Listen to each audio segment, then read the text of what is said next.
All right, everybody, I am walking out of a courthouse, which means I am not walking into a jail cell. I just finished what was a very long day, and I wanted to give you guys an update. First of all, I want you guys to know that I was not expecting that video this morning to blow up. I thought that mostly people that had been on this roller coaster ride with us would have seen it. I did not go to jail this morning, but a lot of people have a lot of questions, so I'm going to do my best to answer them for you in the best way I can without disclosing things my attorney does not want me to discuss.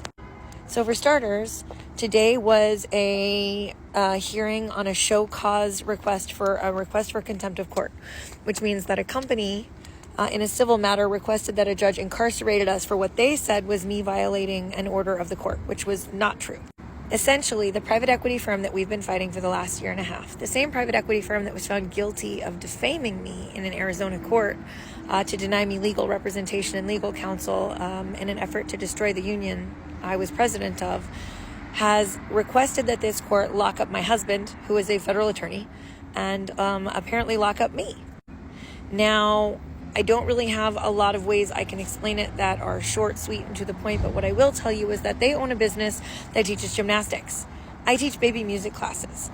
They are now asking a judge to interpret their non-compete as being anything related to children so that I can't work, can't pay my bills, and as a result would obviously not be able to pay for lawyers to keep fighting them. So I have been working to adapt.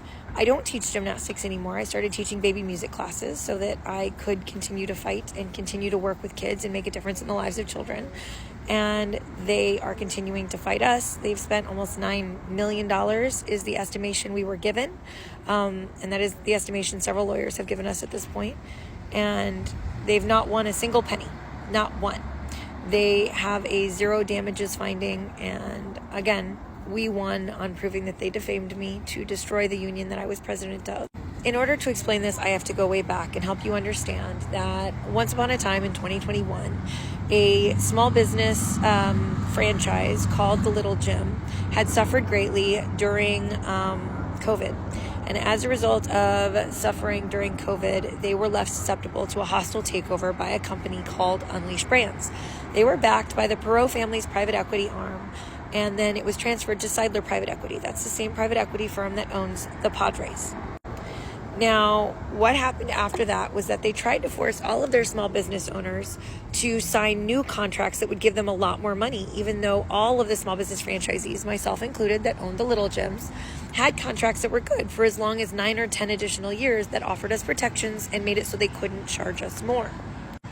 Now, I was the president of our trade association, and when we fought them and said we were not going to sign these new contracts that would give them more money and give our clients less resources, less safety, and less training, and less security for their children, they fought us very hard, and they thought they would start at the top with the president of the trade association. That was me.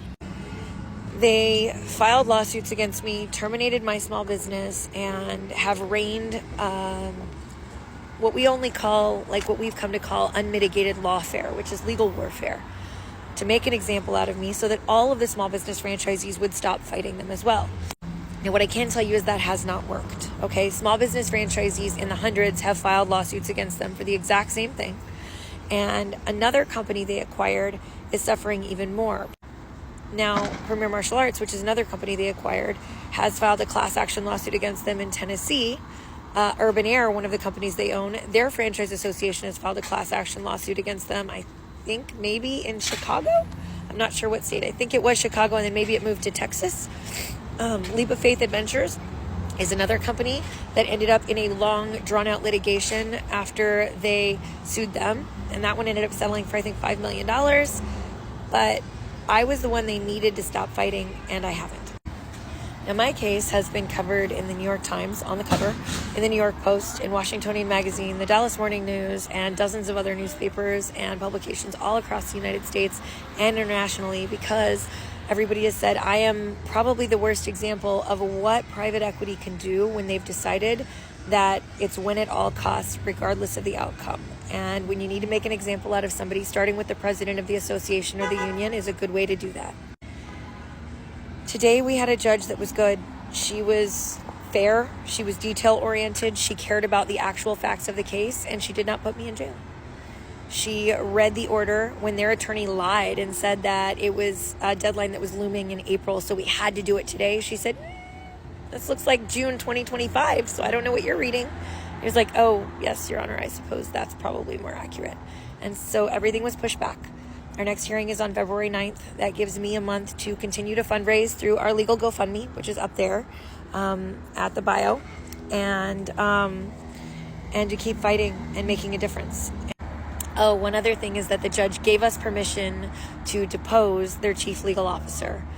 He's the one that submitted the affidavit that was filled with abject lies that brought us to court today, and now we get to depose him and engage in discovery. And so I'll actually be able to prove what's been going on, and so for that I'm really, really grateful that we now get to engage in discovery. So for everybody who's new here, I'm glad to have you. We work together to fight private equity, not just this company, but private equity firms all across America. And we work together to save small businesses in our communities.